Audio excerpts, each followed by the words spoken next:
Students, we come to the tail end of the chapter solutions, and this is one of the very important topics because this particular topic is going to affect all the colligative properties. Now, a quick revamp. The colligative properties that we have already done are relative lowering of vapor pressure. This was the formula. Vapor pressure of pure solvent subtracted the vapor pressure of the solution divided by vapor pressure of the pure solvent is equal to X2, where X2 is mole fraction of the solute, which is N2 upon N1 plus N2 because we are talking about a binary solution. Also, since we are talking about extremely dilute solutions, this denominator you can ignore the N2 because N2 would be very less in comparison to N1. Therefore, this expression can be N2 by N1, which can further be opened as weight of solute upon molecular mass of solute, weight of solvent and molecular mass of the solvent. That is the formula that we use. Coming to the second colligative property, elevation in boiling point. The formula is Kb into molality, and this is your molality. Weight of solute upon molecular mass, weight of solvent if taken in grams, only then you put 1000 here. Similarly, depression in freezing point is given as Kf small m, where small m is again molality, which is weight of solute upon molecular mass of solute, the moles of solute, divided by the weight of solvent in kg. If this is in grams, then you multiply it by 1000. Please ignore the 1000 if you are taking the weight of the solvent in kg. Coming to the last colligative property, pi, which is osmotic pressure, is equal to CRT. Mind you, the C this time is molarity. So the formula would be moles of solute upon volume of the solution R into T. Opening it up further, I end up with weight of solute, molecular mass of solute, volume of the solution to be taken in liters, RT is your pi. Fine, that is the formula for pi. I'll rewrite it up. This is your formula for delta TF.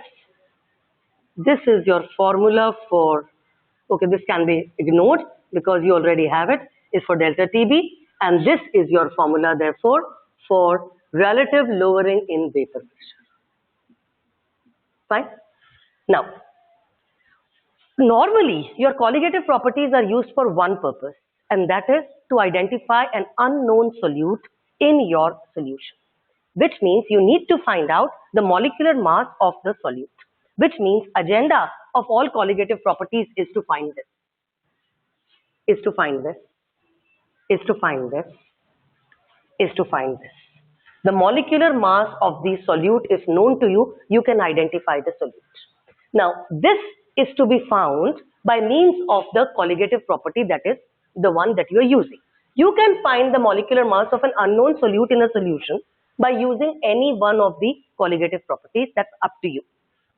Preferred colligative property, of course, is osmotic pressure due to the reasons already done in the last lecture. Now, once you have the idea that the purpose of colligative properties is to find the molecular mass of the solute, now we are dependent on the value of colligative property and the accuracy in the value so that we get the exact answer or the correct answer for the molecular mass of the solute. Which means, अगर solute dissociate हो जाए, NaCl लिया and it dissociates into Na positive and Cl minus. मैंने 1 mole NaCl डाला, लेकिन वो dissociates into 1 mole Na positive and 1 mole Cl minus. इसका मतलब number of moles तो double हो गए. अगर number of moles double हो गए, तो colligative property is dependent on number. ये double हो जाएगी. अगर ये double हो गई है, तो मेरा molecular mass तो गलत आएगा. Fine, because molecular mass that I am calculating is dependent on the colligative property, and colligative property is dependent on the number of solute particles. Which means, अगर solute particle associate या dissociate हो रहा है, तो हमको problem है. Which means, अगर आपका solute आपको known है, कोई electrolyte है, तो हमको पता है वो ionize होगा. KCl, K positive Cl minus, K2SO4, 2 times K positive, 1 SO4 2 minus. सारे salts will get ionized, तो number तो change होगा ही. Which means आपने तो 1 mole of KCl डाला है, लेकिन if it undergoes complete dissociation, it will transform into 2 moles of solute. Hence, your colligative property will get doubled. Hence, your molecular mass calculated will be halved. because it is inversely related, which means in cases where solute undergoes association or dissociation, then you find it difficult to find the molecular mass of the solute via the colligative properties, which means you require some correction to be done, which means all these formulas will be invalid if the solute undergoes association or dissociation, which also means how do you know? At times, you know it, but at many times you also don't know it. But as of now, what we need is, we need to introduce a new term called as the Vant-Hoff factor. This Vant-Hoff factor is given by a small I, and this is your correction factor to be introduced in all the formulas to get the exact answer for the molecular mass, or to incorporate this value if at all your solute is undergoing association or dissociation, and if that is happening, your molecular mass calculation is wrong. That is, it is not normal. So your molecular mass calculated would be abnormal. So in the topic is also abnormal molecular mass. Abnormal molecular masses would be a result of wrongly measured colligative property, which would be a result of increase in number of particles in the solution or decrease in number of particles in the solution, which could be due to dissociation or association respectively. So the bottom line is, whenever the solute undergoes association or dissociation, then the formulas are incorrect, the formulas need to be changed. As of now, what you can take up the information is, all the formulas are actually this. You introduce an I here. You introduce an I here. You introduce an I here. And you introduce an I here.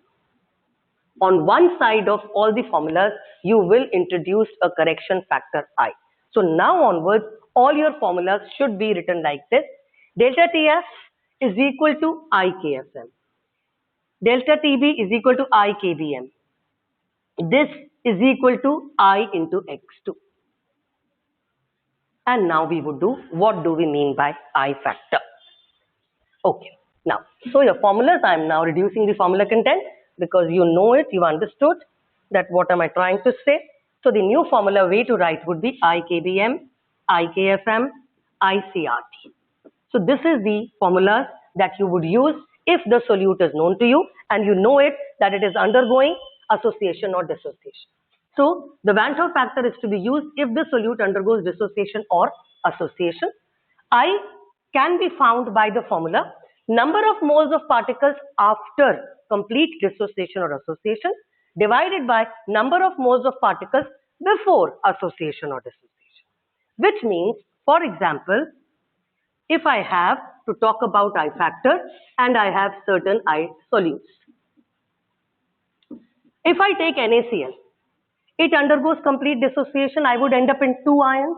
The number of moles will now become 2. I had started with 1 and it became 2. So the I factor is 2 by 1, the I factor becomes 2. Coming to the second example, K2SO4. In water, if I add K2SO4, this would completely dissociate into 2 positive K ions and 1 SO4 2 minus ions, which means I took 1 mole of K2SO4 and it dissociated into 3 of them. So the I factor in this case would be, the number of moles is 3 times now. Initially I started with 1 and it has become 3 times. So the I factor becomes 3 for this. I have aluminium sulfate. When I add it to water, what do I end up in? 2 aluminium ions and 3 sulfate ions. Total ions become 5, which means I had started with 1 mole and I end up in 5 moles, which means the factor I would be 5 by 1. No issues. I take the example of ferric chloride, aqueous solution. This undergoes complete dissociation to give me Fe3 positive and 3 Cl minus. So total number of ions I get is 4. 1 FeCl3 is transformed into 4 constituents. Hence, the number of moles will increase to 4 and this value becomes 4. Now, these are the examples that I have taken. There's one peculiar example, which is of K4FeCN6. Now, before I actually take it, the correct way of writing this formula is this. Why so? Because this part is coordinate bonding section, which means iron is forming 6 coordinate bonds with 6 cyanides, which means K4FeCN6 if dissociates. This part will not dissociate because this is the covalent part or the coordinate part, while the potassium ions would dissociate. So if this identity is dissolved in water, I end up in 4 potassium ions and 1 cyanide ion, ferrocyanide ion, sorry. So the total number becomes 4 plus 1, 5. So in this case also your I factor, therefore for K4FeCN6 would be 5 if it undergoes complete dissociation. Fine. Now what about association? For if you're told that it is polymerizing, it is dimerizing, which means the question has already explained it to you that two units will be joined together. Then in that case, you know that it is association which is happening. I'll take now the examples for association taking place. You should know that if it is written that it is dimerizing, means 2 units of it has joined together, which means if you have taken 1 mole, then out of that 1 mole, all of them have paired up to give you only half a mole of identities. 1 mole के अंदर मेरे पास 6.022 10 to the power 23 identities थे, लेकिन पानी में डालने के बाद those 6.022 10 to the power 23 identities have started joining to one another, leading to half because 2 have paired up. So the number of mole particles after association is half, and initially it was 1. So half by 1, the value will be half for I factor if it undergoes dimerization. If I write it is trimerization. Trimerization can be represented as here is तुम्हारा solute, here is तुम्हारा solute, and it transforms into 3 moles of solute transforms into 8,3, which means 3 units have joined together. शुरू में अगर 3 थे, अब क्या बचा? 1, which means you end up in 1 by 3.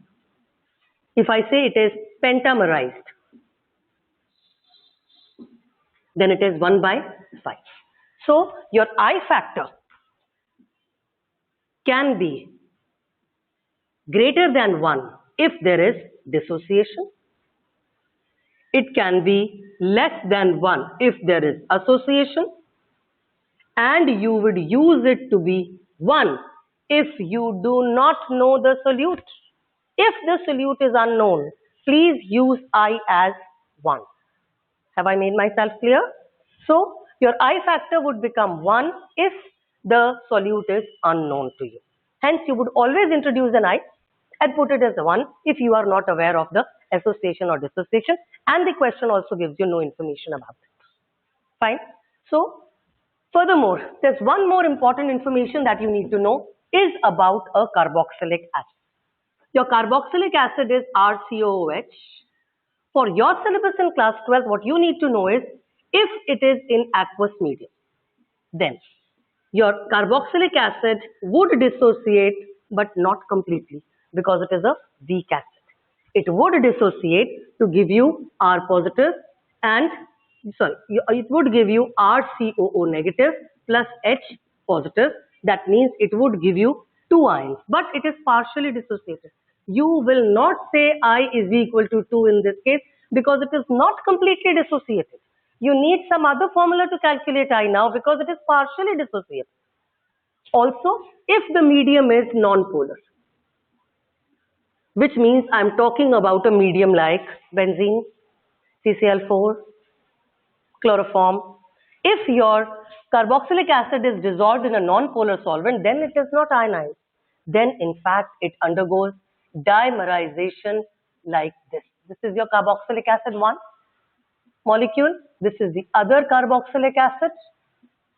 And this is the hydrogen bonding between them to lead you to dimerization. So if you have a question of colligative property dealing with acetic acid, you should know if the medium is aqueous, then I would be greater than 1 because it dissociates. If the medium is benzene, etc., non-polar solvent, then it undergoes association and I would be less than 1. And you should know that this undergoes dimerization.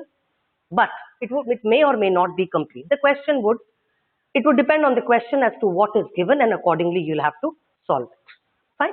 Now, for I, if it is partially dissociate or partially associated, the formula that we use for I is alpha is equal to I minus 1, n minus 1 is to be used in case of partial dissociation or association of the solute. As you can see, this is alpha. What does this mean? Degree of dissociation or association. So the question would give you these values, only then can you think about it. So if you are given the degree of association or dissociation and you need to find I, then what is this N? N is the number of moles of solute particles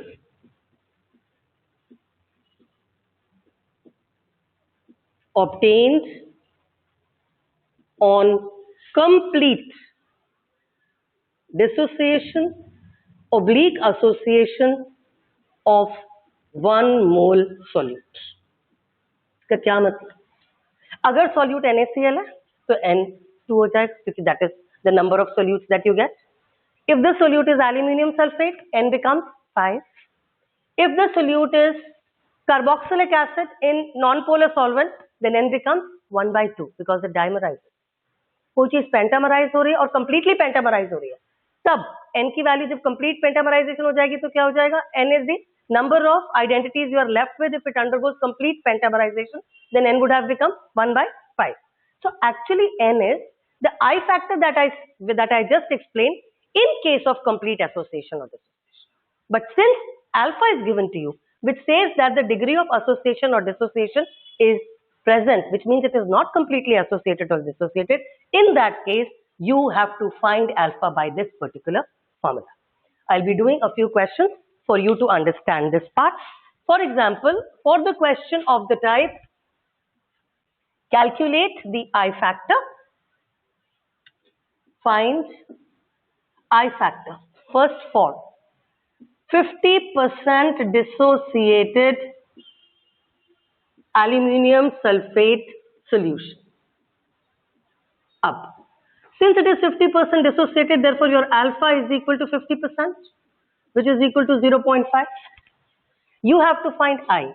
So the formula was I minus 1 n minus 1 is equal to alpha.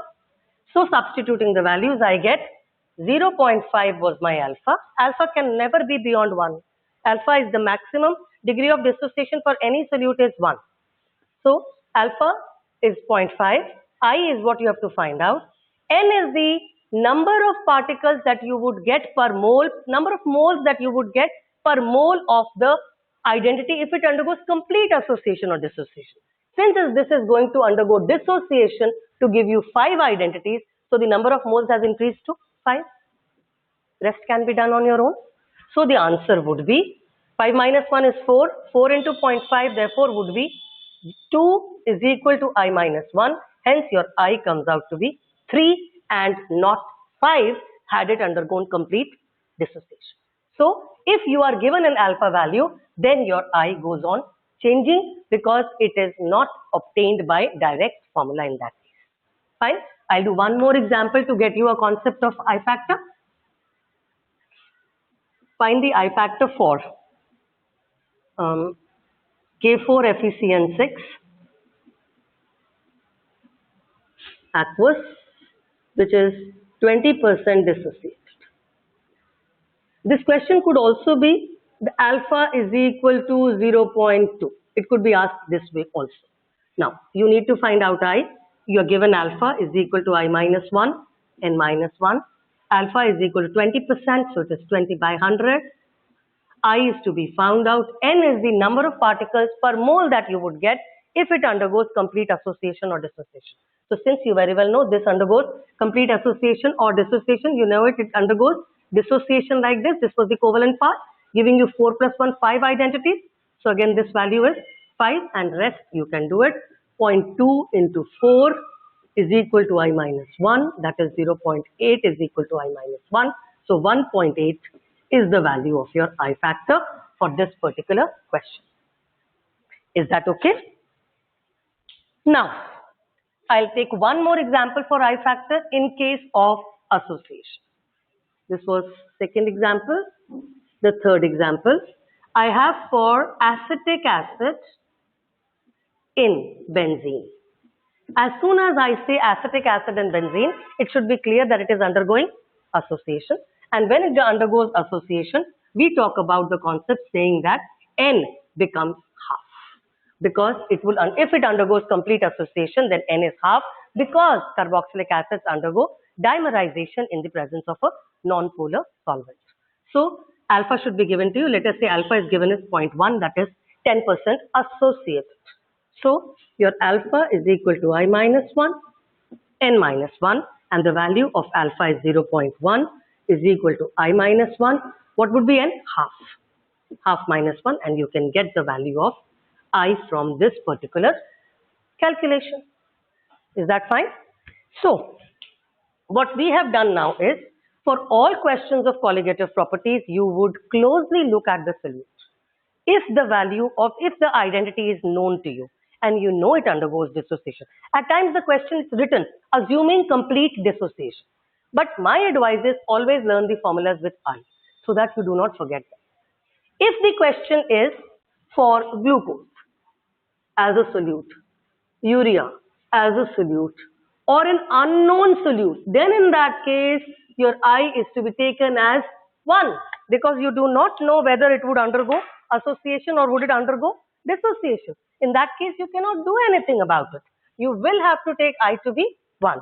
So, if you are given the question saying I is this much, some value of I is given, then it's easy. In the direct formula, you know I and you substitute.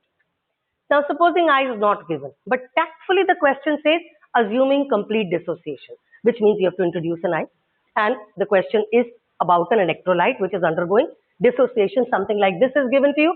Assuming complete dissociation, your I factor would become 5. Fine. Similarly, there could be another question where it is said that the degree of dissociation is to be found. If you have to find the degree of dissociation, you require I. In that case, the colligative property value would be given to you. So from the colligative property, you find I. From the I, you find alpha. So you can also be asked degree of association or the degree of dissociation. I would be doing numericals from solutions chapter in the next class to have a better concept. So the idea is your alpha is equal to I minus 1, N minus 1. Also, alpha is related to dissociation constant as C alpha, C square, alpha square, C alpha. You remember this? It was C alpha, C into 1 minus alpha from equilibrium, and this we had made it approximately as C alpha square. Now, normally for equilibrium, this C used to be molarity, but at times in numericals of solution, we may use molality because this is what we are doing in the numericals. So, you can be asked alpha from I. Also, I can be found from any colligative property will have I and then an expression. So, I you can find from the colligative property expression, alpha you can find from here, and the dissociation constant can be found once you know alpha and the concentration is molality. So, you actually juggle with these 3 formulas to get the answer to your numericals. The numericals, you have them in the NCERT direct as well as indirect. I would be doing in my next class. Fine. With this, I close the class. I hope the concept is clear. Do well, study hard, students.